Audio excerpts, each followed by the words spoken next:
So today we're going to be looking at Genesis 22 verses 1 to 14, and I've called this sermon a question of faith. It's actually a very well-known passage to us, and I want to look at it in three ways. First of all, I want to start with this idea of it being a story that we know well. I then want us to think about the absurdity of it before we actually look at really what this means for faith and living faith. And the scandal of faith.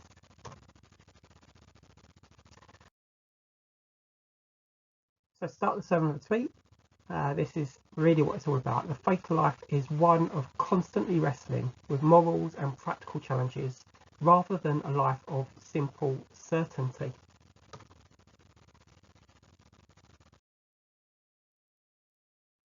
So let's look at the backdrop to this story. In Genesis 12:7, Abraham is promised descendants, and we see how he goes about. Him and Sarah sort of scheme to go around doing this when she doesn't seem to be able to have a child herself. In Genesis 16, we get the birth of Ishmael to their Egyptian slave girl Hagar, and in Genesis 21, literally just before this chapter, we see that Hagar and Ishmael are sent off into the desert at the birth of Isaac. So there's this promise of a child. We know that in this story. And the first child comes along, who's born to this Egyptian slave girl, and then sent away as the new chosen child, if you like, is born to Abraham and Sarah.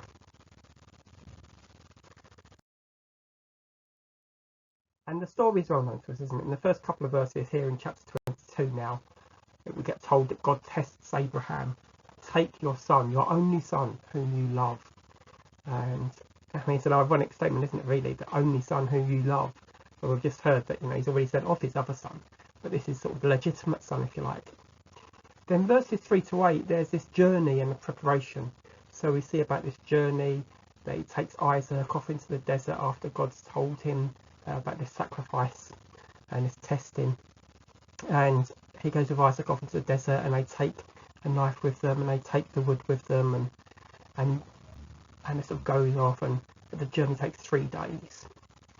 And then we see the sort of magic at the end, if you like, verses 9 to 12, the last minute intervention.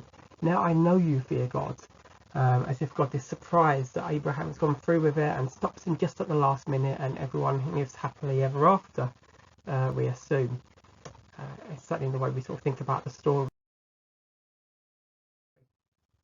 And then when we look at how it's interpreted and how we've heard the story told to us, and we think about what the New Testament says about it, in Hebrews 11:17 to 19, we get told that this being a story of the faith of Abraham, a great faith. Commentators have used phrases like, this is a story of astonishing faith. It's one of the great demonstrations of man's faith in a faithful God.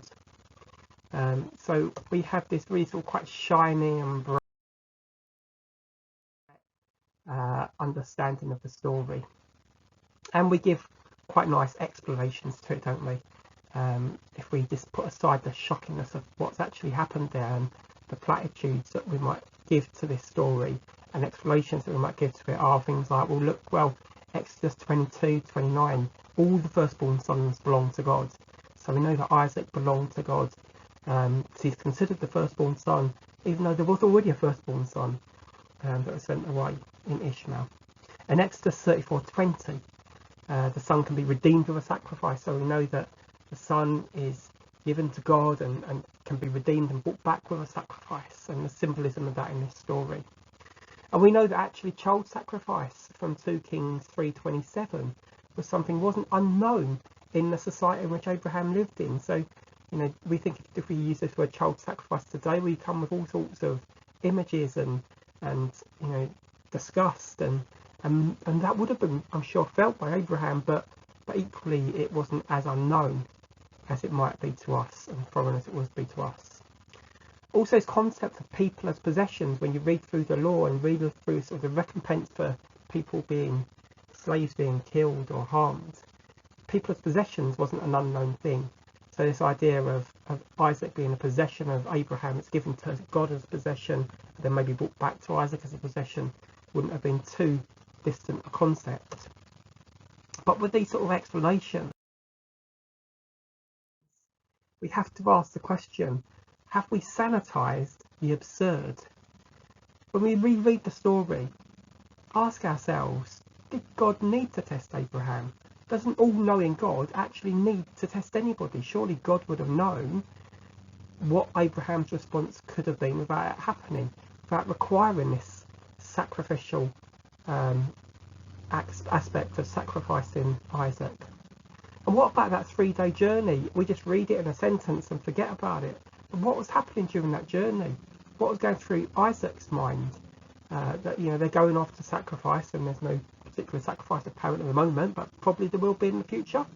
And what's going through Abraham's mind as he travels with his son? Is this going to be the last time he sees him? What are all the thoughts that are going through? And we know he says things in the passage like, you know, we're going to go over and sacrifice and we're going to come back. But really, what was going on in his mind? Have we just sanitized the absurdity that there is in this story? And what about Sarah and Isaac? You know, when Isaac's tied up to be sacrificed and the knife comes up, and at the last minute the angel comes in and says, no, you don't need to do it, there's a ram over there to sacrifice.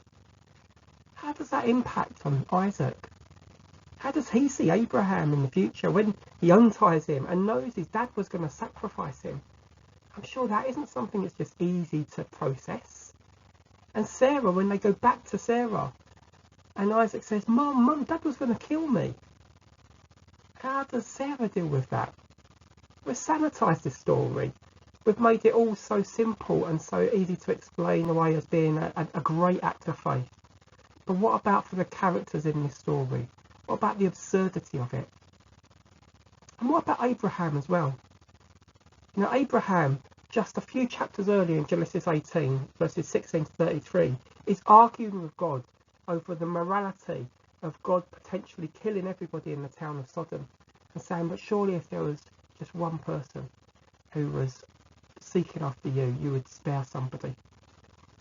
And he has this argument, doesn't he, with God. So we know that Abraham isn't against arguing with God over the moral issue, and yet it doesn't seem apparent at all when it comes to the sacrifices of his son, his beloved son. And we have to recognise this absurdity in the story that's so familiar. And the Danish philosopher Søren Kierkegaard, he looked at this and he considered the absurdities of this story. And there's a lot in what he wrote about, which I think is really valuable for us to consider today. One of the things he said was there have existed countless generations that knew by heart, word for word, the story of Abraham. How many has it made sleepless?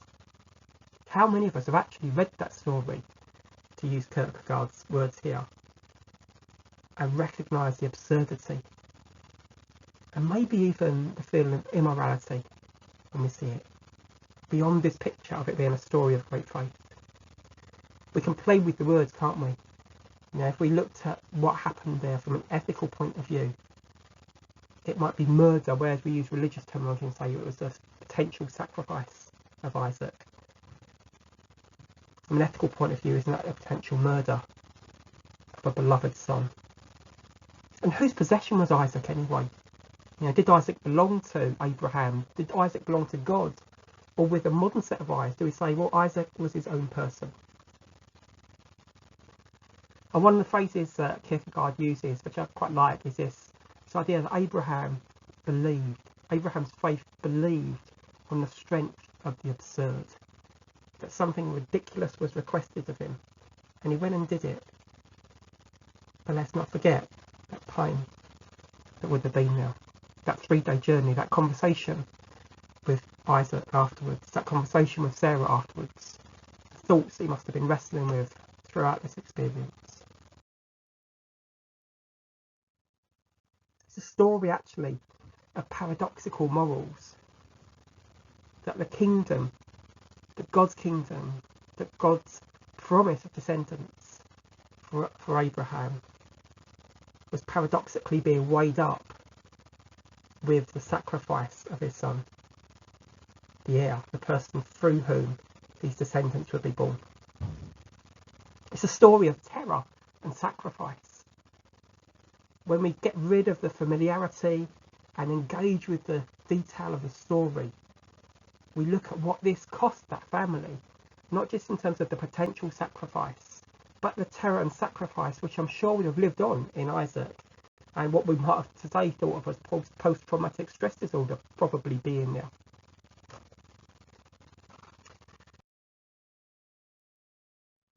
And of course, when we look at today's gospel reading, we might parallel some of this stuff too and say this is a terror and a sacrificial giving of a beloved son, which is paralleled in Jesus and God the Father giving of Jesus, the son that he loves for us.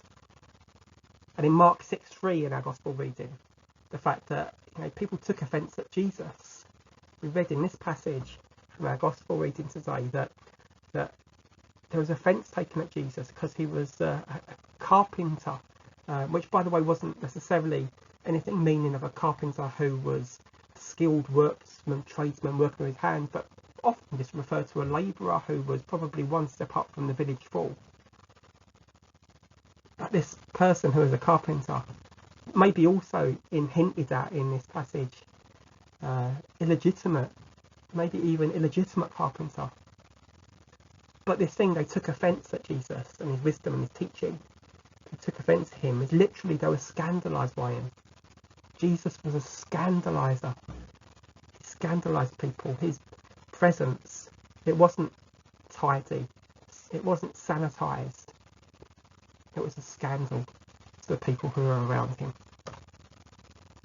When we look at the second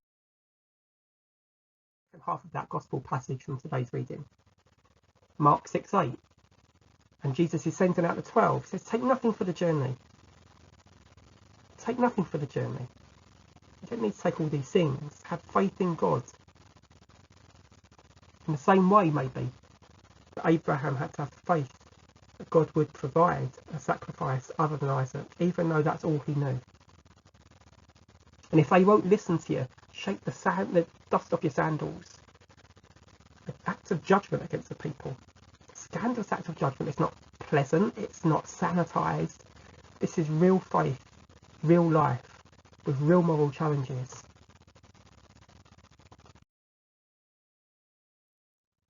And as I look at this passage again, I think that what we need to recognise in it is this sense of faith and hope, are growing in faith with hopefulness that things might not be as they are.